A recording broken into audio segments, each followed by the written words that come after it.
kita lanjutkan kemarin itu. Kita akan belajar tentang idgham.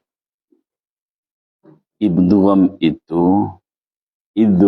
itu artinya masuk. Ya, artinya masuk. Jangan lupa ya, idgham artinya masuk.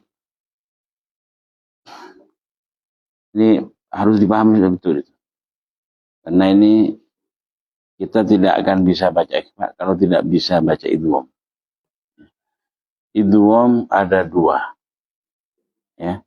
Idgham ada dua. Ada idgham kabir, ada idgham nakis. Ya, ada idgham kabir, ada idgham nakis. Saya tulis biar mudah.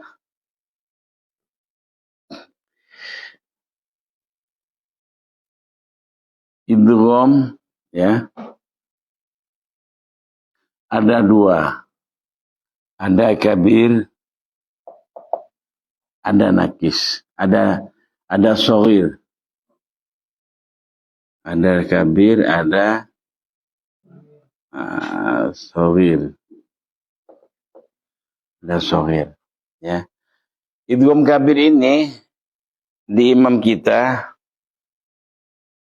bisa dikatakan tidak ada. Ada hanya beberapa tempat saja yang biasanya disebut dengan istilah gharaibul qiraah. Contoh seperti la ta'manna, itu asal kata la ta'manna. Idgham kabir ini, apa idgham kabir itu? Idgham kabir ini memasukkan huruf yang hidup ke dalam huruf yang hidup juga. Yang masuk hidup, yang dimasuki hidup. Nah, ya, ini idgham kabir namanya. Ya. Satu jenis. Contohnya seperti makanna bawahnya. Asal kata di makanuna. Makannani itu. Nunnya dua. La ta'manna asal kata la ta'manuna. La ta'manna itu asal kata dari la ta'man. Makanya di Imam Hasyim itu saja ada beberapa tempat saja yang jadi di Imam Hasyim ini tidak ada, anggap tidak ada lah. Seperti itu. Karena biasanya di Al-Qur'an langsung ada tasdidnya saja kalau idgham kabir itu. Jadi kalau kita mendefinisikan bahwa apabila ada satu huruf, satu jenis bertemu dalam bertemu wajib dibaca idgham, tidak bisa. Nantinya seperti seperti mim ketemu mim, diidghamkan nanti. Bismillahirrahmanirrahim. Alhamdulillahi rabbil alamin. Ar-Rahmanir-Rahim. Maliki yaumiddin. Itu lagi diidghamkan itu. Ar-Rahmanir-Rahim. Maliki yaumiddin. Seperti itu. Paham ya? Tidak bisa seperti itu. Atau fihi hudan. Fihi hudan lil muttaqin. Kenapa? Ha. Inna nahnu nazzal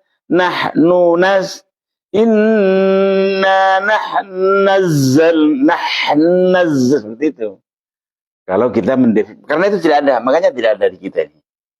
Di apa namanya?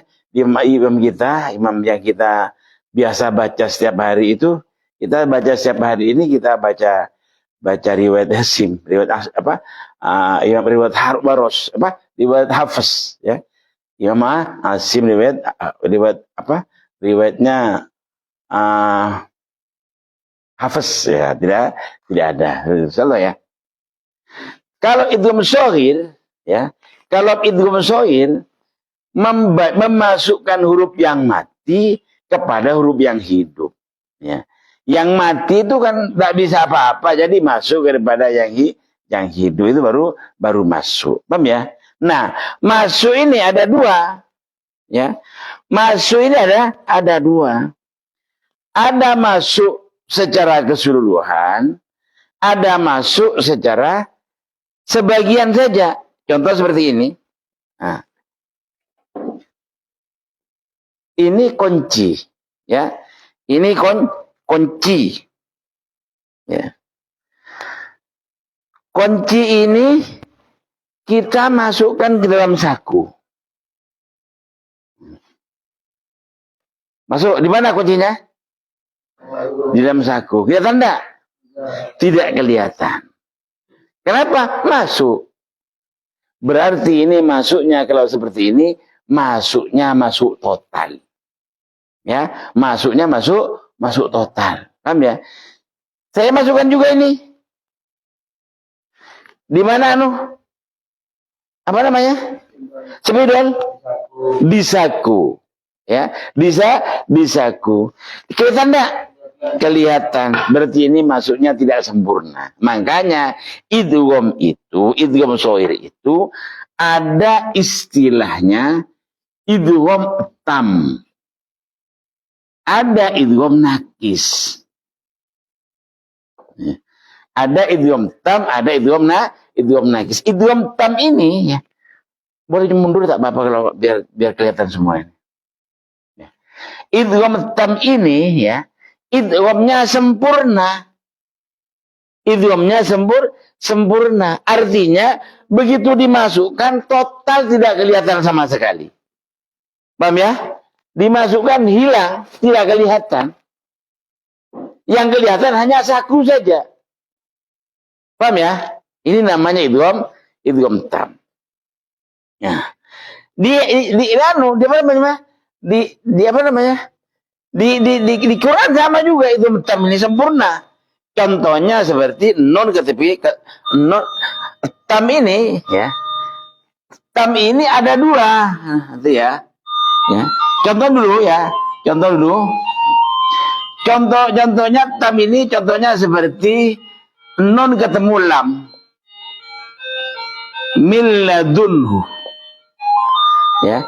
Milladunhu ini tidak ada nunnya. Ketika bertemu lam, ini hilang nunnya, langsung masuk ke lam. Dibaca dengan seakan-akan seperti ini tulisannya. Milladunhu. Seperti ini tulisannya, bacaannya. Milladunhu. Paham ya? Kenapa? Karena memang tadi ada nun total masuk semuanya. Paham ya? Milladunhu. Paham ya? Saya paham ya? Min rabbihim. Ini seakan-akan bacanya seperti ini. Min rabbihim. Seakan-akan tidak pernah ada nun di situ. Langsung dibaca min rabbihim. Kenapa? Karena ini namanya idgham total. Paham ya? Idgham total. Total semua. Ini total ya semua. Ya, paham ya? Ada idgham nakis. Ya, idgham nakis. Nakis ini artinya idgham sebagian saja. Masuk tetapi tidak masuk. Masuk tapi masih kelihatan. Ya. Apa ini? Ya. Ketika apa namanya? Contohnya seperti nun ketemu ya. Mayyaqulu.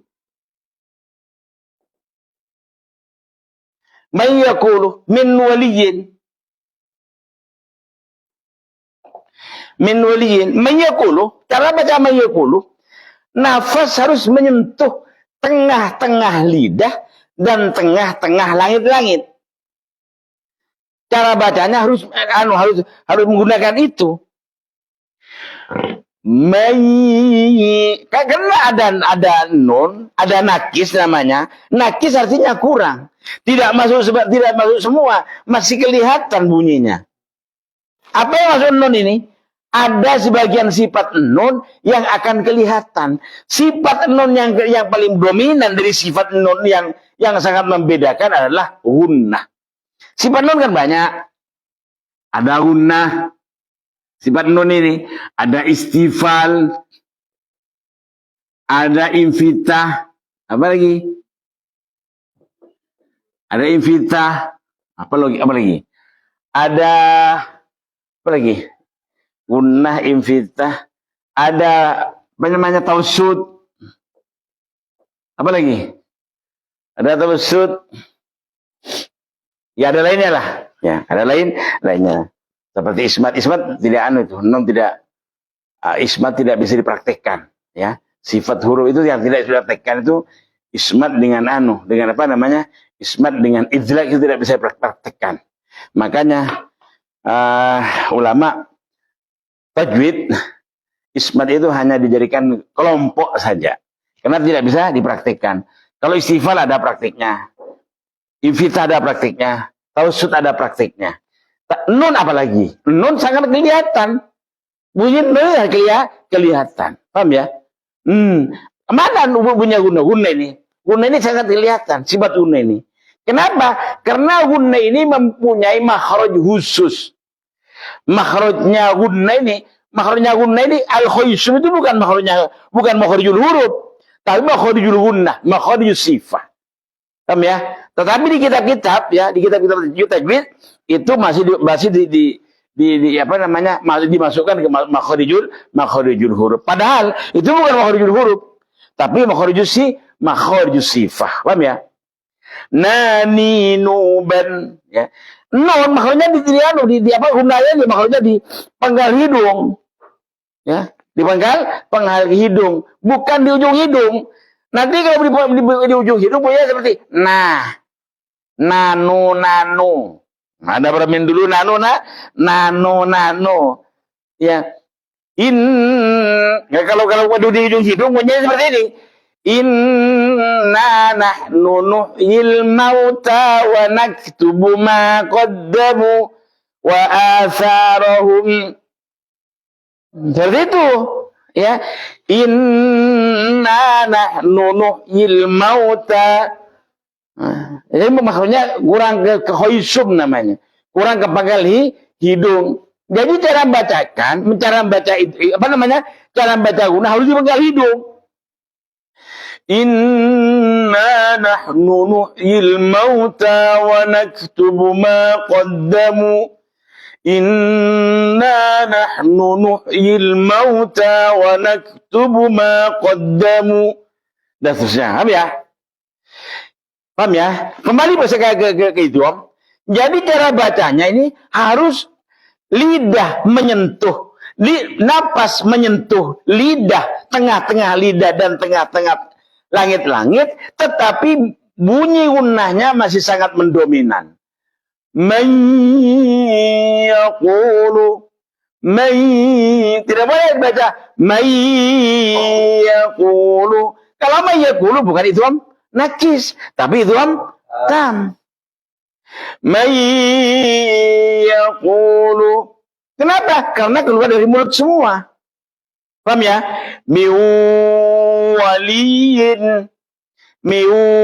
Kalau miwaliyin bunyinya di mulut saja. Padahal enggak. Waktu ada di tengah-tengah lidah. Ada apa namanya? Bukan tengah-tengah lidah. Ada di khaysum. Tengah-tengah apa? Kalau wawu ini nafas harus menyentuh bibir, kedua bibir. Karena itu kalau tidak menyentuh bibir, bukan itu namanya.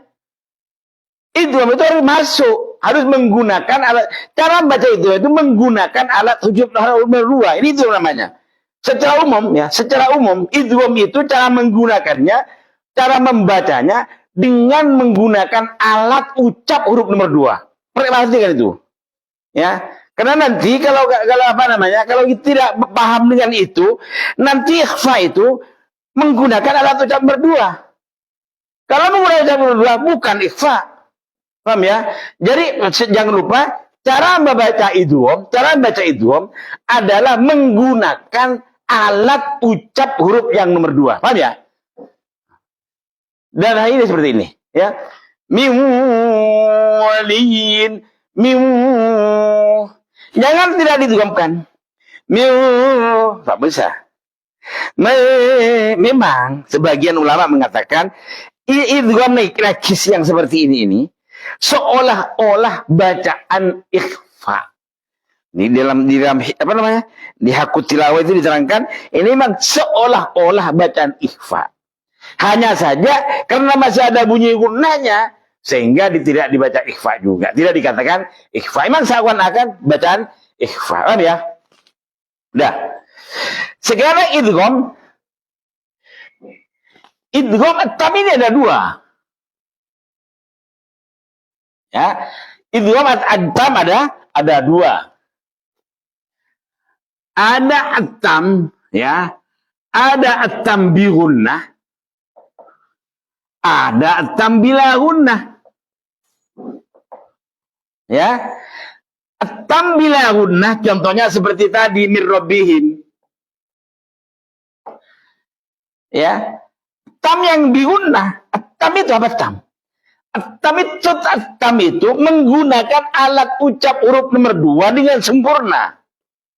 Ya, tam itu menggunakan alat ucap huruf nomor 2 dengan sempurna. Ini seperti ketemu nun. Min ni'matin. Ya. Aduh. Sakit lah kena. Wa ma bikum min ni'matin.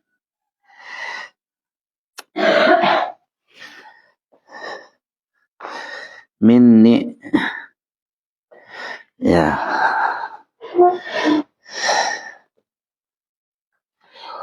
wa ma bikum min ni'matin fa min Allah wa ma bikum min, jadi seperti itu, min langsung menggunakan alat ucapnya nun, paham ya?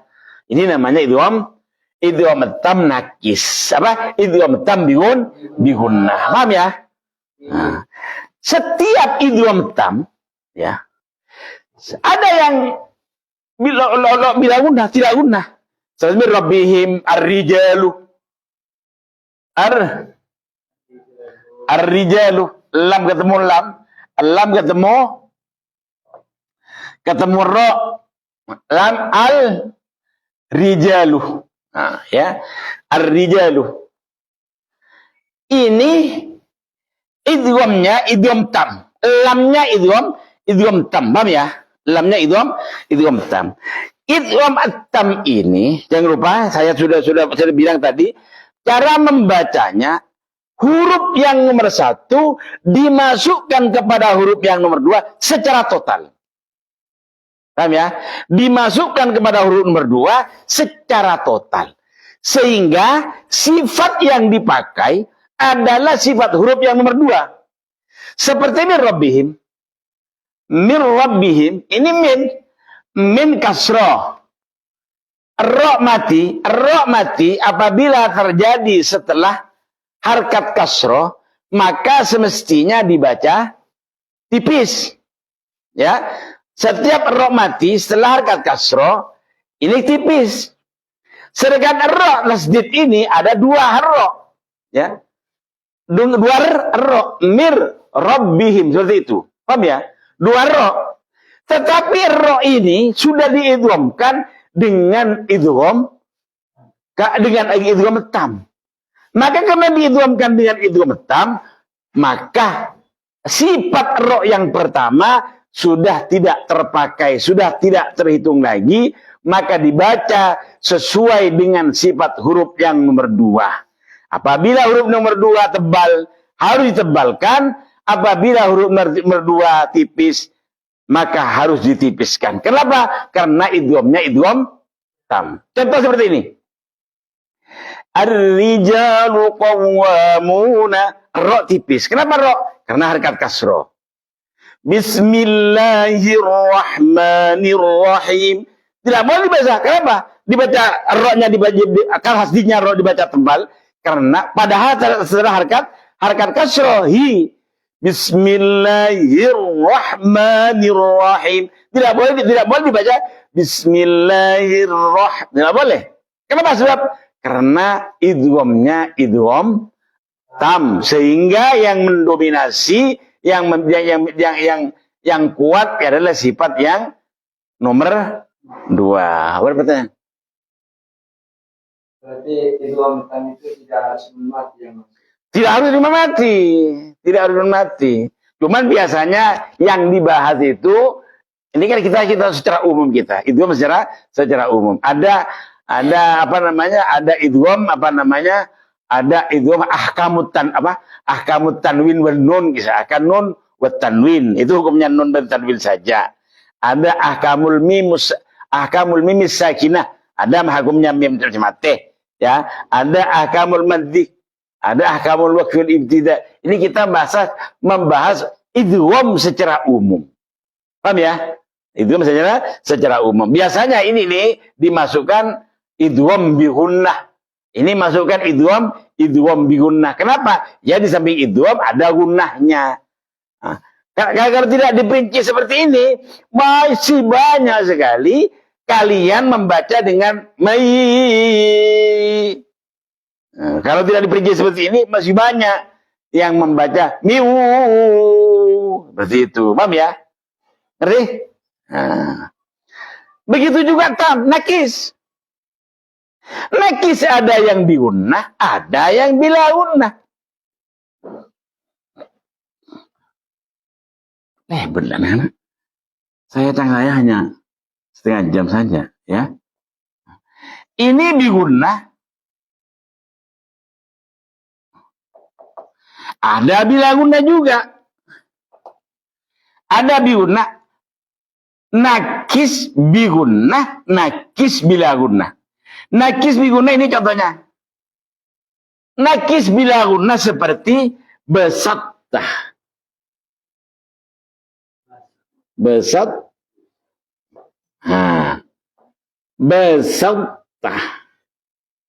Apa? Besattah. Ya. Jadi cara bacanya la im besattah.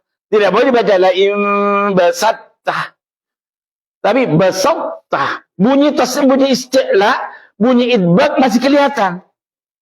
Paham ya? La im besattah. Nakhluqukum, ya, nakhluqukum ini tidak guna ini loh. Tidak guna. Paham ya? Nah, tidak guna. Jadi itu apa namanya? Idgham nakis bila guna. Paham ya? Nah, mati ini memang mati. Karena yang belum mati masuk ke hidup, ini namanya idgham nakis. Nakhluqukum bagi yang baca nakhluqukum itu hukumnya mati.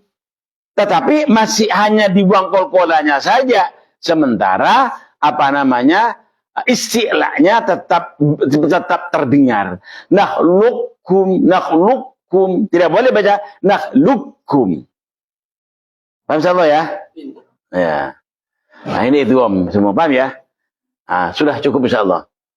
Ini besok kita sudah belajar tentang ikhfa insyaallah. Al-Fatihah. A'udzu billahi minasy syaithanir rajim. Bismillahirrahmanirrahim. Alhamdulillahi rabbil alamin. Mati kan? Ar-Rahmanir